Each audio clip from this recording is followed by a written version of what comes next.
Assalamualaikum sobat. Kali ini kita berada di kebun kecil tanaman kentang.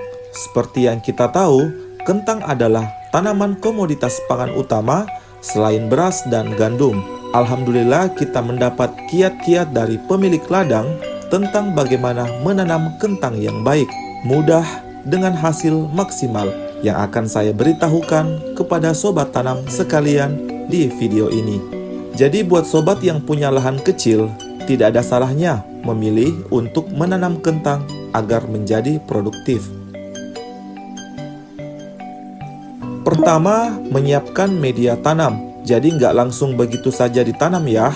Kita harus siapkan media tanamnya dengan baik, yaitu menggemburkannya terlebih dahulu. Pastikan tanahnya jenis tanah humus dan yang memiliki drainase yang baik. Kemudian taburkan pupuk kandang secara merata dan biarkan 1-2 minggu. Setelah itu, buat bedengan dengan tujuan sebagai jalur air. Jadi jika sewaktu-waktu hujan, air tidak menggenang. Lalu bagaimana jika tanah di dataran rendah? Nah, ada tantangan tersendiri menanam kentang di dataran rendah. Karena sejatinya, kentang menyukai tempat yang sejuk, namun tetap tumbuh.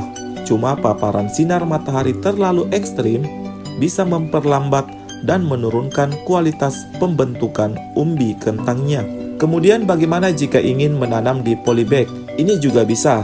Gunakan media tanam yang seperti dijelaskan tadi dan tempatkan di polybag ukuran minimal 5 liter untuk satu tanaman. Kedua, menyiapkan benih atau bibit. Nah, merencanakan penanaman kentang itu butuh persiapan di awal, seperti pengadaan bibit. Sobat bisa beli di pasar kentang kualitas unggul. Diamkan di tempat teduh selama 3-4 bulan sampai muncul tunas umbinya. Kalau nggak mau lama, bisa didapatkan di penjual bibit kentang. Ketiga, masa awal penanaman. Di fase ini sangat rentan gagal karena umbi yang ditanam beresiko busuk dan mati tunas. Mengatasi hal ini, pada saat menanam, tempatkan bibit jangan terlalu dalam. Atur jarak tanamnya sekitar 30 cm, kan di bibit kentang banyak mata tunasnya. Nah, cari yang paling bagus.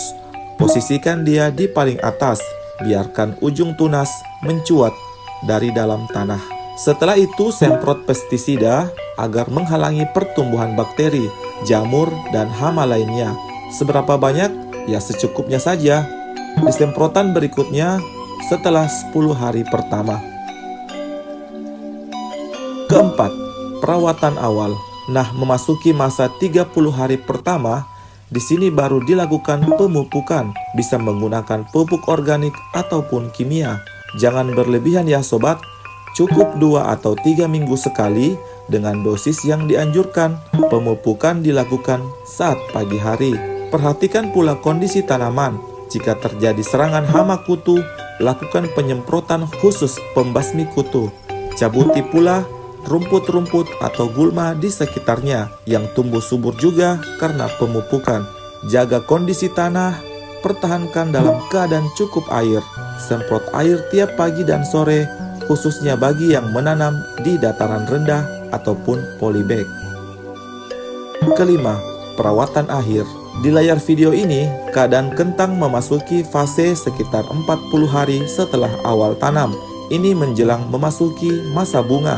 Saat masa tersebut, hentikan dulu pemupukannya ya sobat, sampai memasuki masa buah. Oh iya, buah kentang jangan dimakan, beracun. Fase bunga ini terjadi mulai di 2 bulan awal tanam. Pemupukan dilanjut setelah berakhirnya masa bunga. Keenam, pemanenan. Jika kelima fase awal tadi berhasil dilalui dengan benar, maka akhirnya memasuki masa panen di usia tanaman 100 hari ke atas. Bagaimana mengetahui kalau pohon telah berumbi sempurna? Bisa cek kondisi daunnya yang menguning. Wajar ya sobat, karena tanaman kentang bukan tanaman menahun. Bisa juga dilihat dari umbi yang menggembur keluar. Nah, butuh waktu 4 bulan intens ya sobat ketika memilih menanam kentang, dan bahkan mempersiapkan 2-3 bulan sebelumnya saat pengadaan bibit. Tapi percayalah, hasilnya sebanding. Dalam satu pohon bisa menghasilkan 500 gram sampai 1 kilogram kentang. Bisa untuk konsumsi pribadi ataupun untuk dijual. Oke, sampai di sini dulu ya sobat. Semoga panduan ini bisa sedikit membantu buat yang mau merintis menanam kentang. Dadah!